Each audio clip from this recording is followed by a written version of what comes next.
follow the calendar, Reformation Day is always right around now too. Reformation Day is this week. It falls always right around Halloween, All Saints Day, the day that is why we're here.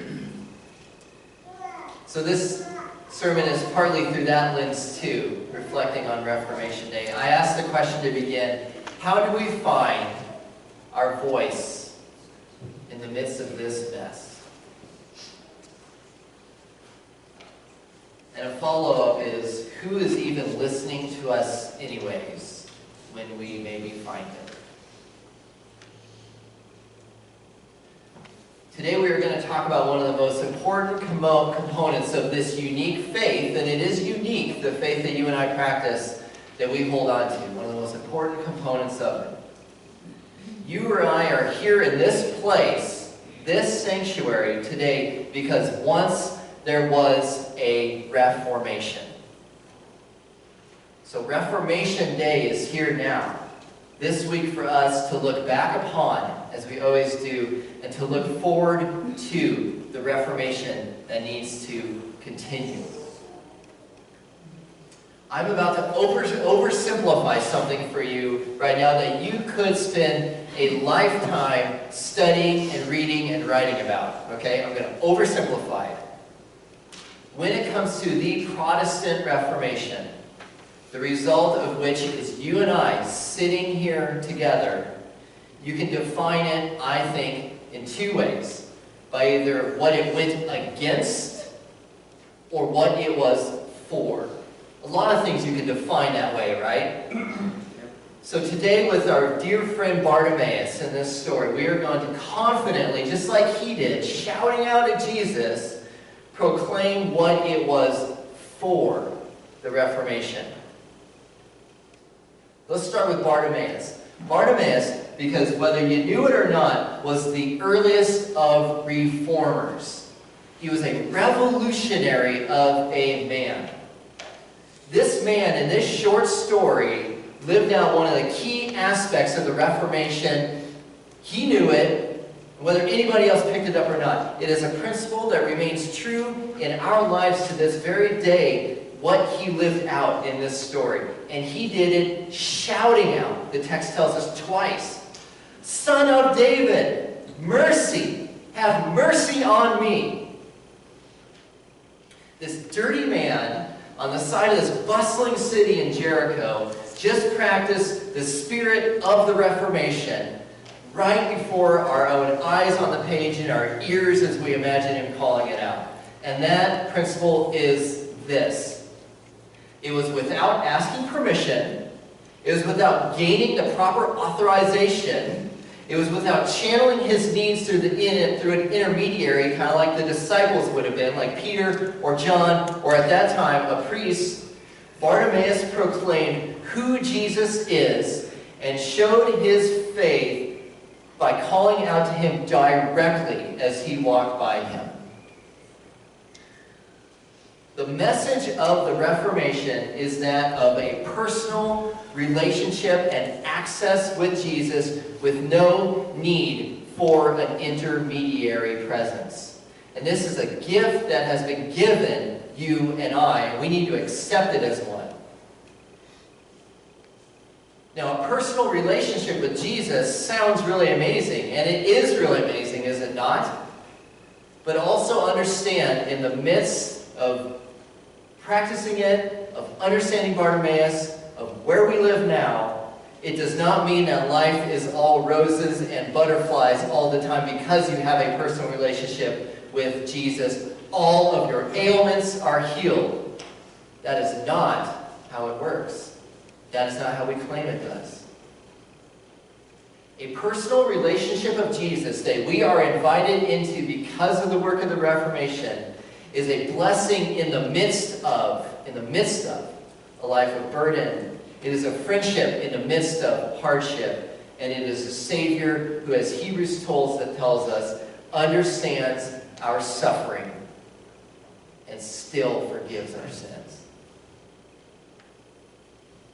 It is those things, a personal relationship with Jesus.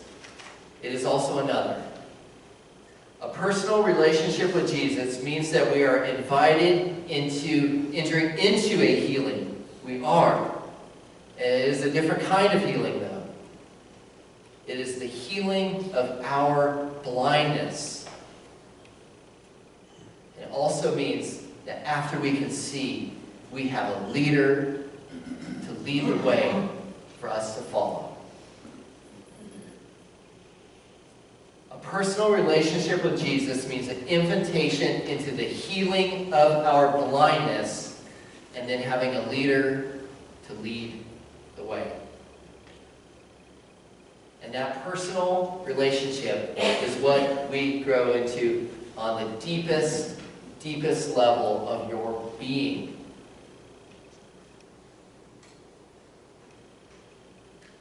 The letter written to the Hebrews, what we read first, tells new Christians in this first century Jewish paradigm of faith that they were used to, that the model of the high priest that they know has been renewed and perfected in Jesus.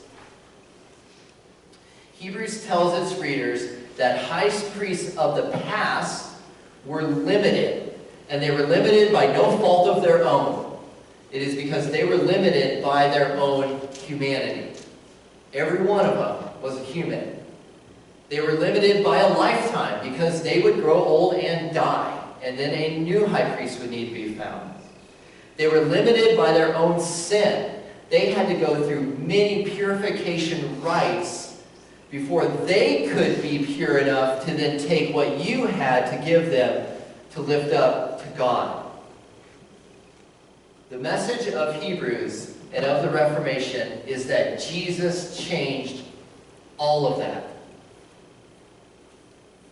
His was the final sacrifice. He doesn't need to make daily sacrifices in order to get right. He doesn't have to go through ritual and rite purification in order to get around, as Eugene Peterson says, get around to hearing then what we have to say.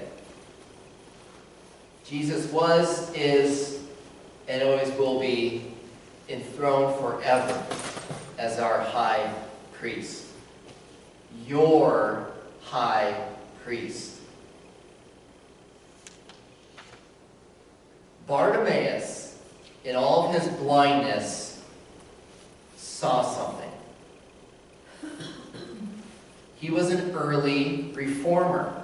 He was a radical of the faith.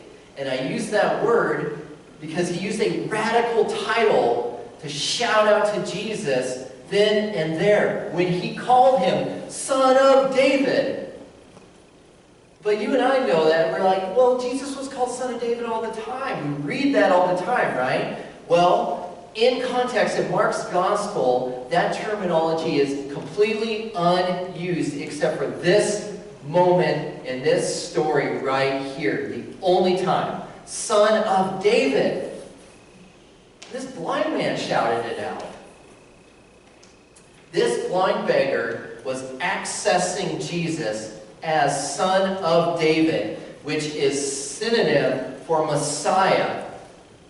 When at that moment, when we think through how Mark does this, that was supposed to be a secret kept, right, by the disciples. Jesus kept telling them, but don't tell anyone yet. Don't tell anyone who I am. Don't tell anyone. And this blind man was tuned in somehow, some way, to the reality of truly who Jesus was as he passed by. It was those words that had Jesus stopping in his tracks, giving attention to this man, and asking him the question, what then can I do for you? And he answered, heal my blindness. Rabbi, I want to see.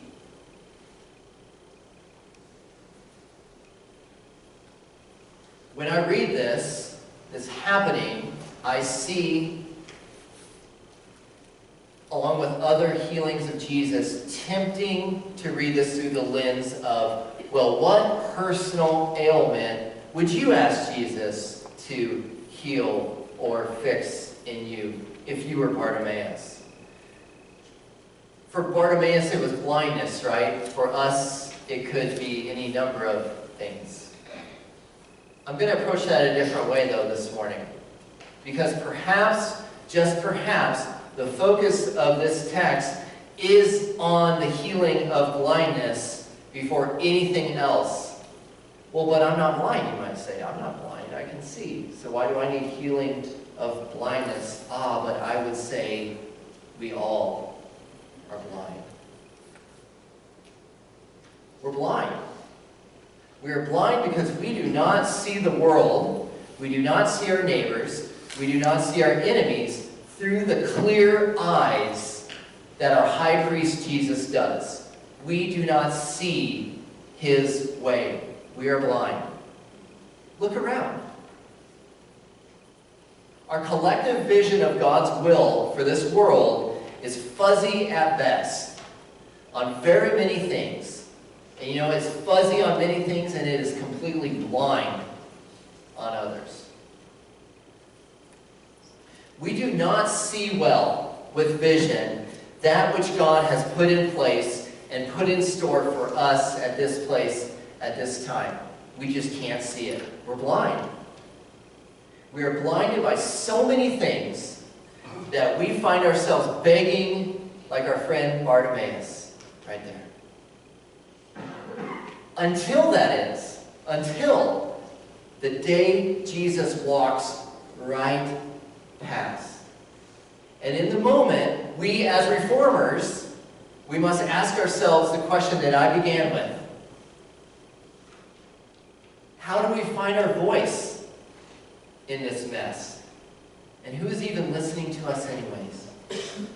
But at that moment, all of a sudden we know it. The message says, as Jesus went by, Jesus stopped in his tracks and said, "Call him over to me. What can I do for you?" "Rabbi, I want to see," he said. The message of the Reformation found in the text today is that you have the ability to find your voice. You have a voice for Jesus, and you have found the ability to see clearer than you ever have through him if you choose to ask Jesus for your sight. "Rabbi, I want to see." And then, like our friend Bartimaeus, our eyes are open. And then the choice becomes ours. Because there's a choice in here that we might miss if we read over it. Do we, as other people have been healed, go on our way giving thanks? Or do we follow Jesus down the road? Bartimaeus made the choice to follow. It says it right there. And he followed him on the way.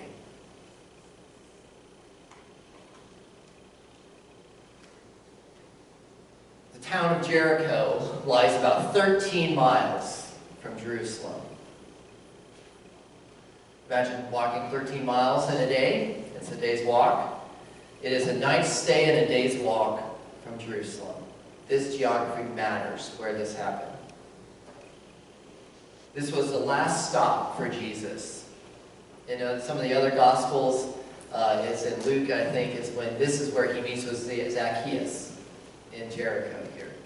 So the other Gospels tell a little bit more of the story. This was his last stop before entering the city of Jerusalem. This was his last stop before eating one last supper with his disciples. His last stop before walking the way to the cross. And we have to use our imagination a little bit, but I like to do that. Bartimaeus followed him that one day's journey with brand new eyes. From there, I would like to imagine that Bartimaeus followed him through, was one in the crowd in Jerusalem as Jesus spent his last days. It is the path where Jesus leads, the path of the cross Bartimaeus chose. Sisters and brothers and sisters, we are reformers. It is who we are and it is in our nature. That's why you're here. As we live into one of our mottos, we have a motto, we have a few mottos. One of them is reformed and always reforming. Let us do it with eyes newly open so we can see clearly the path our Master leads. Amen.